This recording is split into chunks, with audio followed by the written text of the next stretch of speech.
سو کہا جاتا ہے کہ اقبال کی یہ دعا جو ہے وہ قبول ہوئی اور ایسی شخصیت قائد اعظم کی شکل میں عطا کی گئی.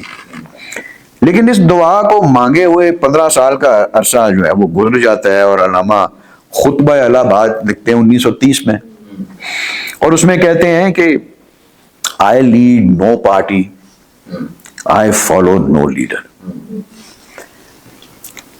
I have given the best part of my life to a careful study of Islam, its law and polity, its culture, its history and its literature.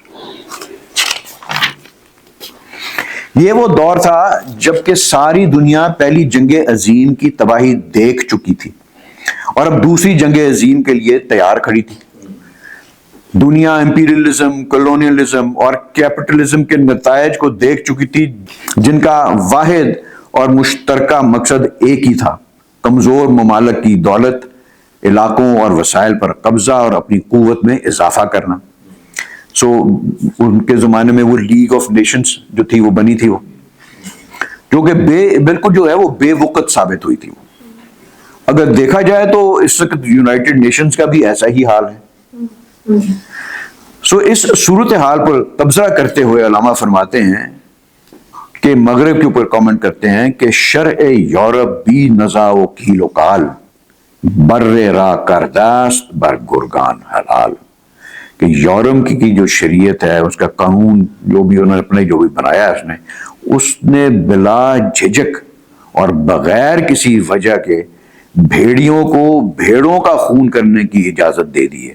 یعنی طاقتور ممالک کو کمزور ممالک کو پامال کرنے کی اور غلام بنانے کی کھلی چھوٹ دے دی ہے. وہ خود ساختہ ان کا قانون ہے, تو انہوں نے جس طرح چاہے پھر بنا کے تو کرے. جس طرح ایک بادشاہ جو ہے وہ جب بری الزما ہو گیا اور اسی کا قانون جو ہے وہی قانون ہوگا, تو پھر جو بھی مائٹ از رائٹ والا سلسلہ جو ہے وہ چل رہا تھا. تو اس لیے علامہ جو ہے وہ ایک جگہ پہ وہ کہتے ہیں کہ در جنیوا چیست غیر از مکر و فن سید تو این میش و اون نخچیر من, کہ جنیوا میں یہ جو جتنی یہ جو ہے جمعیت اقوام کا جو ایک مرکز ہے, وہ اس میں مکر اور فریب اور دھوکے کے سوا اور کیا ہے, یہی کہ یہ بھیڑ میرا شکار ہے اور وہ بھیڑ تمہاری شکار ہے.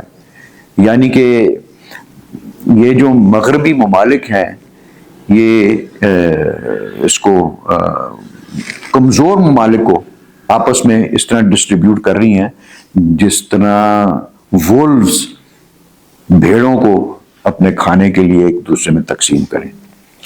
So, he said that there is nothing in Geneva except deceit and fraud. This sheep is my share and that is yours. The powerful nations divide the weaker nations amongst themselves like wolves divide sheep amongst themselves. تو ایسی صورتحال کو مد نظر رکھتے ہوئے علامہ نے 1938 کے اپنے نئے سال پر دیے گئے پیغام میں جو ہے وہ فرماتے ہیں, وہ کہتے ہیں کہ the modern age prides itself on its progress in knowledge and its matchless scientific developments. No doubt the pride is justified. Nobody can doubt کہ ترقی اس طرح کی فیلڈز میں نہیں ہوئی. لیکن وہ کہتے ہیں کہ but in spite of all these developments, the tyranny of imperialism struts abroad, covering its face under the mask of democracy, nationalism, communism, fascism, and heaven knows what besides that. وہ علامہ کا وہ ہے نا کہ دیوے استبداد جمہوری قبا میں پائے قوب, تو سمجھتا ہے کہ آزادی کی ہے یہ نیلم پری, کہ مطلب کہ وہ ایک ڈیمن ہے پیچھے جو ڈیموکریسی کے لباس اس نے پہنا ہوا ہے اور تمہیں اپنے جو ہے وہ پیروں کے نیچے جو ہے وہ روند رہا ہے اور وہ تم اس کو خوشی سے قبول کر رہے ہو کیونکہ اس کے جو ہے وہ چہرے کا تمہیں نظر آ رہا ہے کہ اس نے کوئی حسین پری ہے اور وہ تمہارا جو ہے وہ بہتری کر رہی ہے. وہ کہتے ہیں کہ under these masks in every corner of the earth the spirit of freedom and the dignity of man are being trampled underfoot in a way to which not even the darkest period of human history presents a parallel. The so-called statesmen,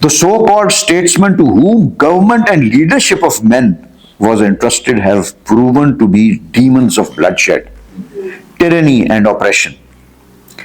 The rulers whose duty it was to protect and cherish these ideals, which go to form a higher humanity, to prevent man's oppression of man and to alleviate the moral and intellectual level of mankind, have in their hunger for the dominion of imperial possessions shed the blood of millions to servitude simply in order to pander to the greed and avarice of their own particular groups.